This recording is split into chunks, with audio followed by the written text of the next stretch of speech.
Okay, so today we will see transmission line parameters. So you must have seen this type of structure which is called as tower. Here you can see different components. Uh, this this component, this length is known as your cross arm. It is called as cross arm, over which different insulators, different number of insulators, है ना? Insulators are attached to the cross arm to hang this conductor. These white lines, three white lines are your conductors. So the purpose of this insulator is to hang this conductor, one purpose, and the second purpose is to isolate these conductors from this metallic tower. Okay, so you can see these three white lines are the conductors. So you can say it is a three-phase line. So three conductors are running, so you can say it is a three-phase line. Okay, now come to this at the top of the tower, which is touching the tower. Here you can see there is no insulator, so this wire is actually touching your tower, which is at ground potential. Her tower की earthing की होती है, तो ये इसको बोलते हैं earth wire. This wire is termed as earth wire, which always run on the top of the tower.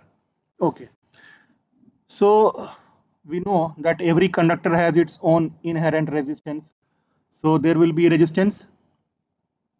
So your first parameter of transmission line will be resistance,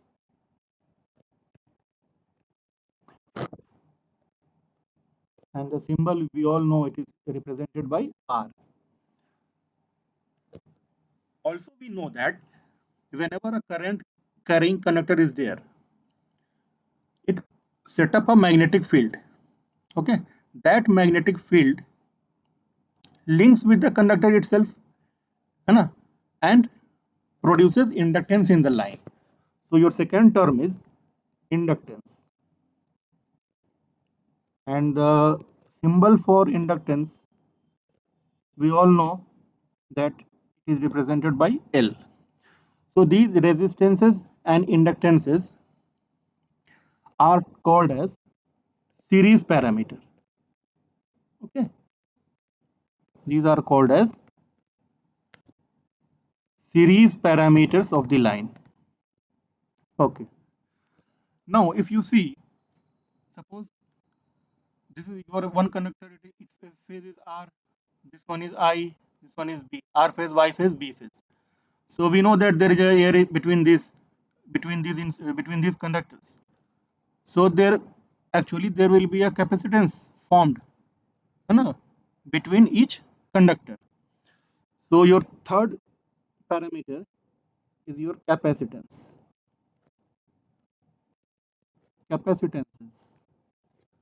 which will be symbolized as C. Now we can see there is insulator. So there might be some leakage current through this conductor to the tower. Through these insulator there will be some leakage current, so that leakage current can be represented as shunt conductance. Shunt conductance, it will be represented as G. So these two parameters, capacitance and shunt conductance, are actually your shunt parameter. Shunt parameters.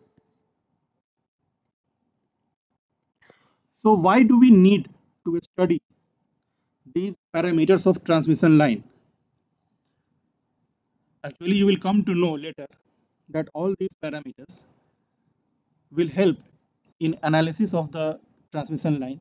like what is the power losses in the transmission line, what is the power transfer capability, okay, power transfer capability of the line. Therefore we study all these parameters. So also we can see that all these parameters are not lumped at some specific point, although they are distributed throughout the length of the line. सारे parameters जो होते हैं वो distributed throughout the length of the line. So today we will talk about inductance of transmission line. Only inductance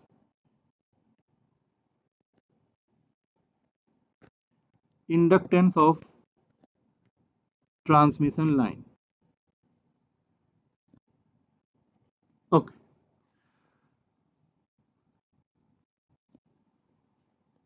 We know that inductance L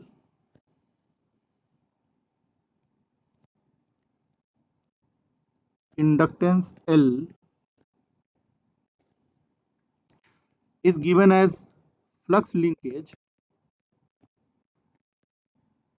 is the ratio of flux linkage to the current.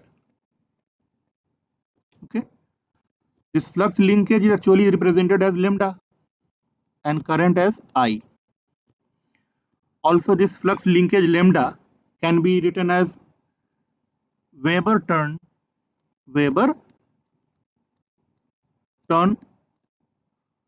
over current. So what will be the unit? It will be in Henry, or you can write like this, ampere, right here ampere, sorry, right here ampere.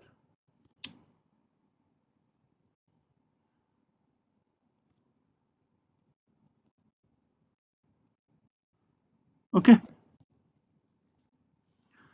this lambda, that is flux linkage. What is the meaning of flux linkage? Flux linkage means flux linking with the number of turns of the conductor. So flux linkage can be given as n into phi, where phi is your flux in Weber and n is your number of turns.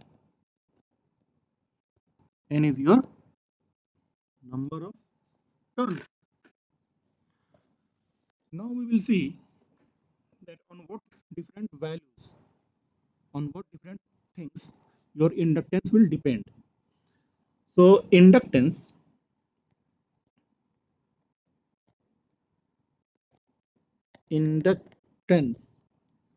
depends on the following parameters.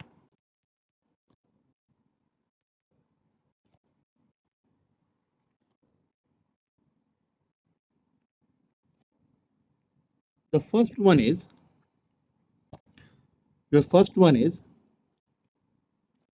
material of the conductor, means what type of material is there, whether it is magnetic, non-magnetic. Okay. Second point is what is the dimension, of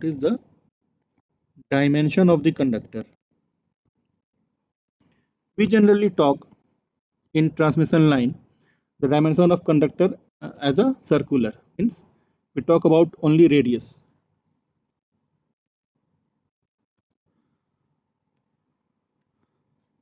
You can search why all the conductors are circular in shape, not in cuboidal shape or some other shapes. Why always it is in circular? Third point is configuration of the line. Inductance will also depend on the configuration of the line.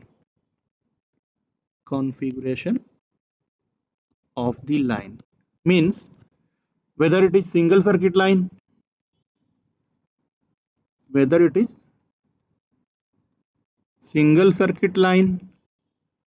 or double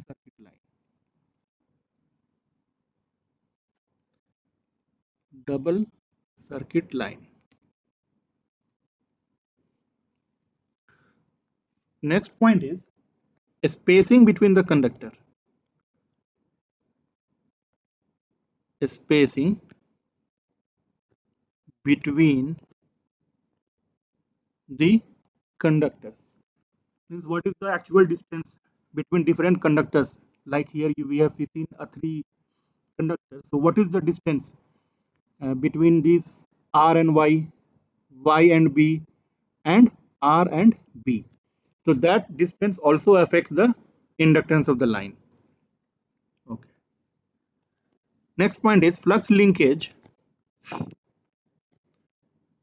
Next point is your flux linkage within conductor. Flux linkage within conductor. Okay. Next point is flux linkage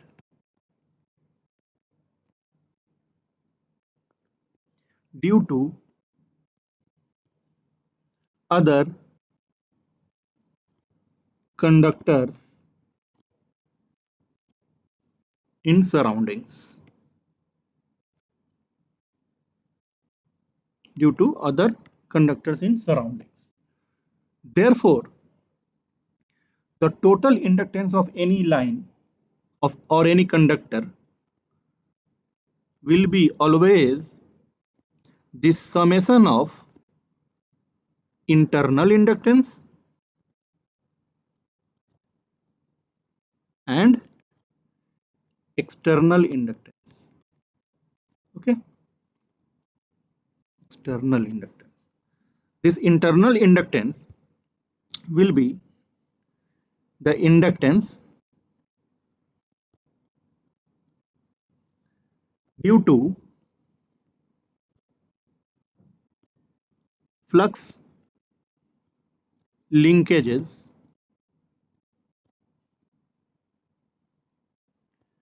inside the conductor. Inside the conductor. And this external inductance means inductance due to flux linkages outside the conductor. Outside the conductor. Okay.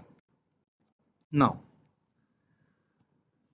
we will talk about, first we will talk about internal inductance. Okay. Then later we will talk about external inductance. Then we will add up both internal inductance and external inductance. Then we will get the final or total inductance of any conductor or line. So there are certain assumptions. So your first assumption, there are certain assumptions for analysis of inductance of transmission line. So your first assumption is that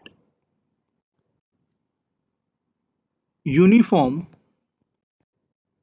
current density, that uniform current density. What does it mean? Uniform current density means that there is no skin effect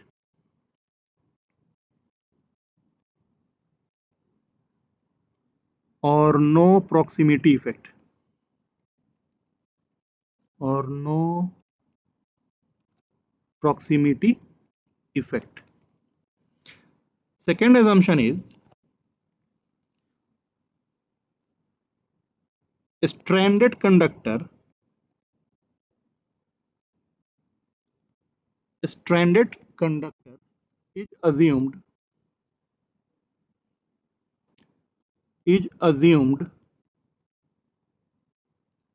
as solid conductor, as solid conductor. Okay.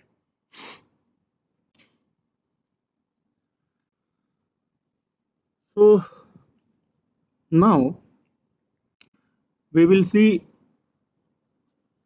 what will be the internal inductance. Internal inductance of an isolated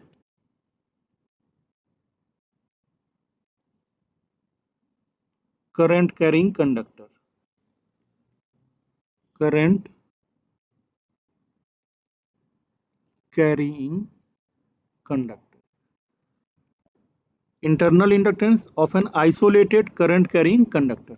Here isolated means that your conductor is placed in such a way that there is no any other conductor in the surrounding of that conductor, means there is no other current carrying conductor in the surrounding, means there the magnetic field of surrounding, that is there is no surrounding magnetic field which will affect your conductor, means there is no such any conductor near to that conductor. Okay, so I think I should stop now. In the next class we will see further about the transmission line.